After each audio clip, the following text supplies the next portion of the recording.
வணக்கம் அன்பு நண்பர்களே. சில நேரங்கள்ல கடவுள் இருக்காரா இல்லையான்னு நம்மளே சந்தேகப்படுற அளவுக்கு சில நல்ல மனிதர்களை துன்பங்கள் துரத்தும், துயரங்கள் துரத்தும். அந்த வரிசையில தான் சைதை துரைசாமியினுடைய மகன் வெற்றி துரைசாமியினுடைய மரணமும் நிகழ்ந்திருக்கு. சைதை துரைசாமி பல ஆயிரம் குடும்பங்களை வாழ வைத்துக் கொண்டிருப்பவர். இன்றைக்கும் அவரை நம்பி நூற்றுக்கணக்கான குடும்பங்கள் வாழ்ந்துகிட்டு இருக்கு. ஏழை எளிய நடுத்தர விளிம்பு நிலை மக்கள் பலர வாழ வைத்த பல உயரிய பொறுப்புகளுக்கு கொண்டு போனவர் தான் சைதை துரைசாமி. அவருடைய மகனினுடைய மரணம் எல்லாரையுமே நிலைகுலைய வைத்திருக்கு. கிட்டத்தட்ட 8 நாட்களுக்கு பின்பு சட்லஜ் நதிக்கரையில அவருடைய மகனினுடைய உடல் கிடைத்திருக்கு. அது தொடர்பான விஷயங்கள் செய்திகள்லாம் நீங்க நிறைய பார்த்திருப்பீங்க. நம்ம இந்த வீடியோல யார் இந்த சைதை துரைசாமி, ஒரு கட்டத்துல கருணாநிதி கண்ணிலேயே விரல் விட்டு ஆட்டிய சைதை துரைசாமியினுடைய சேவை பண்புகள் பத்தி தெரியுமா, அவருடைய மகனினுடைய முக்கியத்துவம் என்ன அப்படிங்கிறத பத்திலாம் தான் இன்னைக்கு இந்த வீடியோல பேச இருக்கோம்.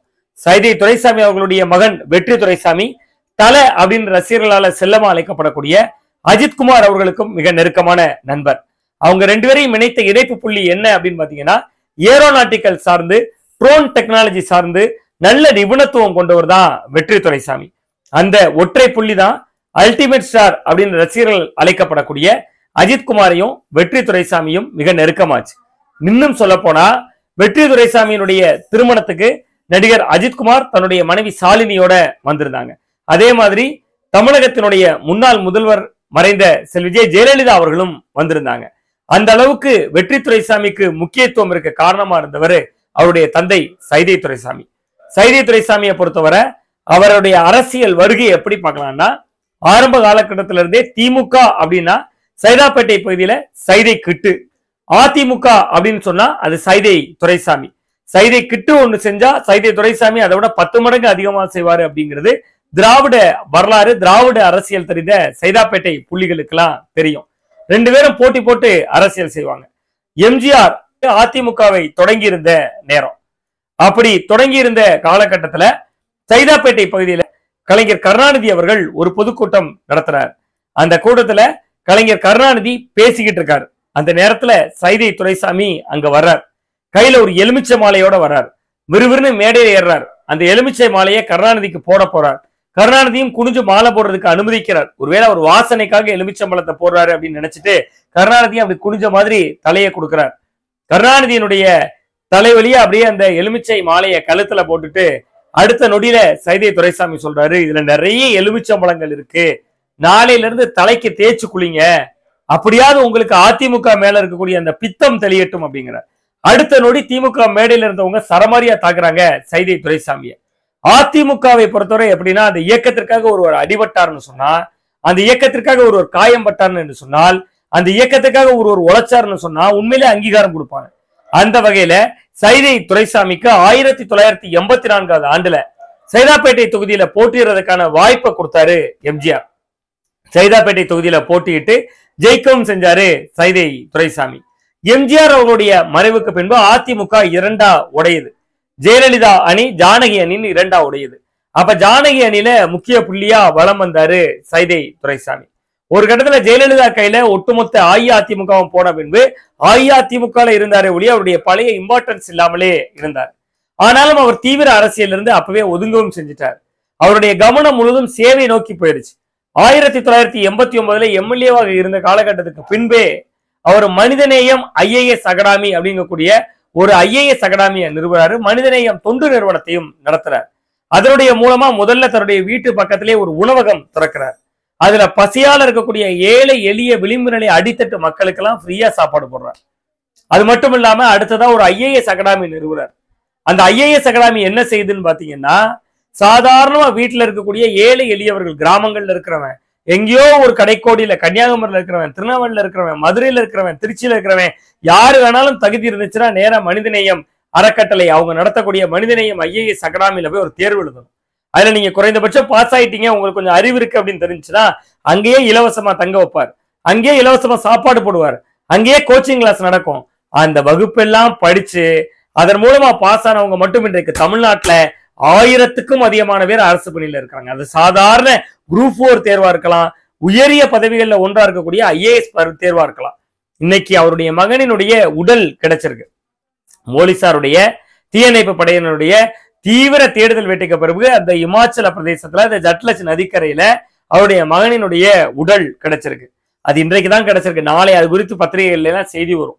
ஆனா இன்றைக்கு நீங்க தினத்தந்தி எடுத்து பாத்தீங்கன்னா கூட அவருடைய மனிதநேயம் IAS அகாடமி சார்பில் இலவசமாக தங்கி படிக்கக்கூடிய அந்த பயிலகத்துல ஒருத்தர், ஒரு வழக்கறிஞர் சிவில் நீதிபதியாக இன்றைக்கு தேர்வாயிருக்காரு. அதுல பாஸ் ஆனவரு அவர்தான் தமிழ்நாட்டு அளவுல முதல் மதிப்பெண் பெற்றிருக்கிறார் என்கிற ஒரு செய்தியும் இன்றைக்கு தினத்தந்தி நாளிதழ்ல சாதாரண செய்தியா கடந்து போகிற பொழுது கண்ணில் பட்டுச்சு. அப்ப பலாயிரம் பேரை தன்னுடைய வாழ்நாள் நெடுகிலும் அவர் அப்படி ஆக்கியிருக்காரு. அதனாலதான் கடந்த 2011 ஜெயலலிதா மைண்ட்ல மீண்டும் சைதை துரைசாமி வர்றார். அவருக்கு ஏதாவது ஒரு பொறுப்பு கொடுக்கணும்னு நினைக்கிறார். அப்ப அவரை என்ன பண்ணலாம்னு நினைக்கிறப்ப MK ஸ்டாலின் கொளத்தூர் சட்டமன்ற தொகுதியில போட்டிடுறாரு. அவருக்கு அங்க செக் வைக்கணும், தொகுதிக்குள்ளே சுருக்கணும்னா ஒரு வலுவான வேட்பாளர் தேவைன்னு சைதை துரைசாமியை மீண்டும் இறக்குறாங்க. 2011 84 முதல் 89 வரை எம்எல்ஏவாக இருந்த துரைசாமி கிட்டத்தட்ட 94 2004 கிட்டத்தட்ட ஒரு 25 ஆண்டுகளுக்கு பின்பு, நூற்றாண்டுகளுக்கு பின்பு ஜெயலலிதா அவருடைய கரிசன பார்வை பெற்று மீண்டும் வேட்பாளர் ஆகிறார். 2011 கொளத்தூர் தொகுதியில் அவர் தோத்துதான் போறார்.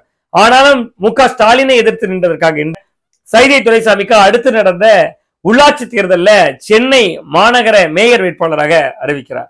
சைதை துரைசாமியும் பெரிய மார்ஜின்ல ஜெயிக்கிறார். கிட்டத்தட்ட 2011 16 வரை அவர் சென்னை மாநகரத்தினுடைய மேயராகவும் இருந்தார். இன்னும் சொல்ல போனா அஇஅதிமுகவுடைய முதல் சென்னை மேயரும் சைதை துரைசாமி தான். அப்ப கூட அவர் நிறைய புதுமைகளை செய்வார். பொது போக்குவரத்துல மேயர் அலுவலகத்துக்கு வருவாரு, சாதாரணமா சைக்கிள்ல வருவாரு, இப்படி ஏராளமான விஷயங்களை பண்ணார்.